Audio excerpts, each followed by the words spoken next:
Hello friends, welcome to SSC coaching centre. दोस्तों, आज आपका इस चैनल पर पहला वीडियो है और इस वीडियो को आप जितना देखेंगे मुझे कमेंट का जरूर करना। जिस तरीके का प्रश्न आपको चाहिए मैं आपके लिए लेकर के आऊंगा।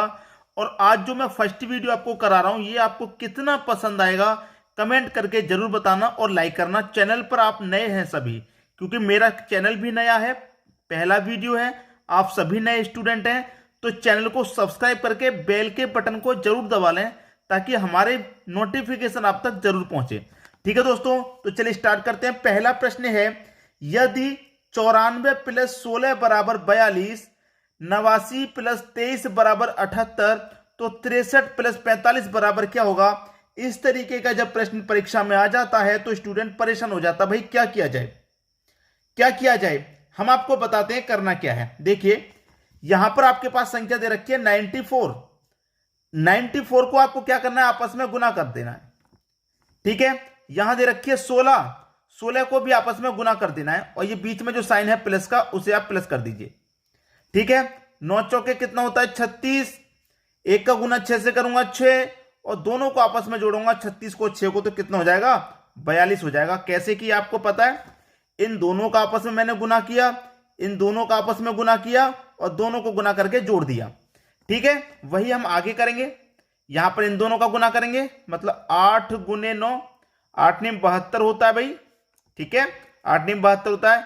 इनका आपस में गुना करेंगे, 2 त्रिक का 6 होता है भाई, 2 गुने 3 कर दूंगा, 2 त्रिक का 6 और फिर इनको जोड़ दूंगा, तो 72 में 6 जोड़ दूंगा 78 हो जाएगा और 78 ही दिया गया है।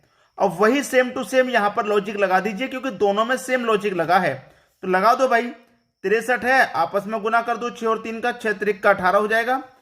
45 है, 45 का भी आपस में गुना कर दो, 4 पच्चे 20 हो जाएगा। अब 18 और 20 होता कितना है, 38 होता है। आंसर आपका 38। ठीक है, यानी कि सी ऑप्शन आपके प्रश्न का बिल्कुल सही जवाब हो जाएगा। क्लियर सभी को। अब देखेंगे अगला प्रश्न। अगला प्रश्न है, यदि 2 स्टार 6 बराबर 32, 7 स्टार 4 बराबर 27, तो 7 स्टार 6 बराबर क्या होगा। यह प्रश्न बहुत ही लाजवाब है। बहुत सारे बच्चे होते हैं जो प्रश्न को देखकर ही खुद सॉल्यूशन में कर लग जाते हैं, तो मैं सभी बच्चों से करूंगा कि इस प्रश्न को आप एक बार खुद से करके देखें। ठीक है, जरूर देखें।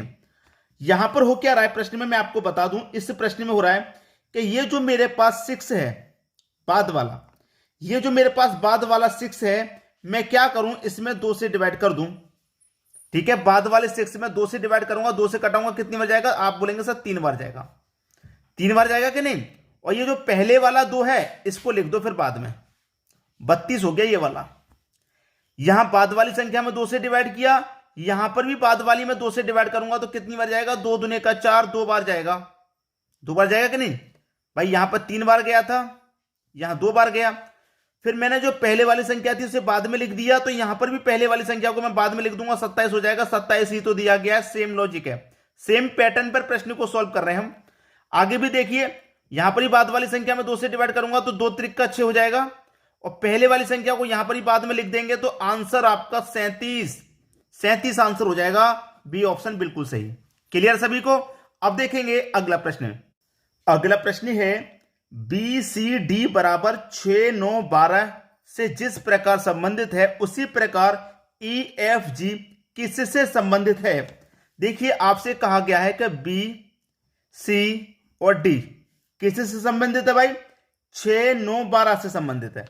अगर मैं इनकी प्लेस वैल्यू निकालूं तो बी 2 नंबर पे आता है, सी 3 नंबर पे आता है और डी 4 नंबर पे आता है। लेकिन बी का मान दिया कितना गया है 6।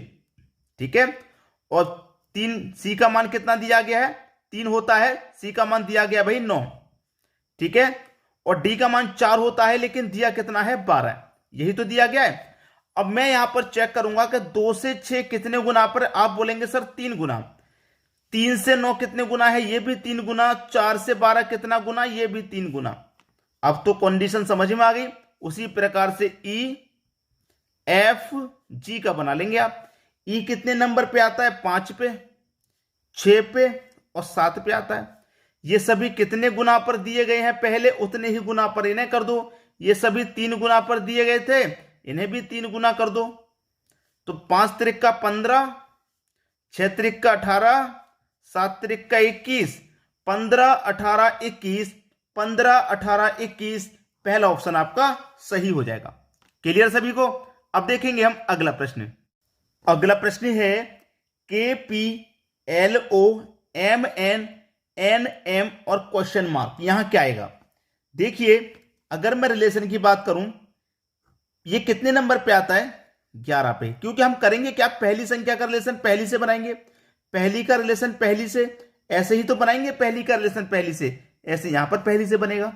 तो पहली का पहले से बनेगा तो सबसे पहले मैं क्या करूंगा, इन पहली वाली संख्याओं को नंबरिंग कर लेता हूं। एल कितने पे आता है भाई, एल आएगा आपका 12 पे। क्लियर है। एम कितने पर आएगा, पहला एम आता है 13 पे, एन आता है 14 पे। अब यहां पर पहली संख्या क्या आएगी, 11 12 13 14 के बाद 15 आ जाएगी। सिंपल है भाई, 15 पे क्या आता है, ओ। अब सबसे पहले ओ कहां पर दिया गया भाई, यहां पर भी ओ है, यहां पर भी ओ है, यहां पर भी, 3 जगह है। तो हम दूसरा लॉजिक भी लगाएंगे जो कि दूसरी संख्या वाला होगा।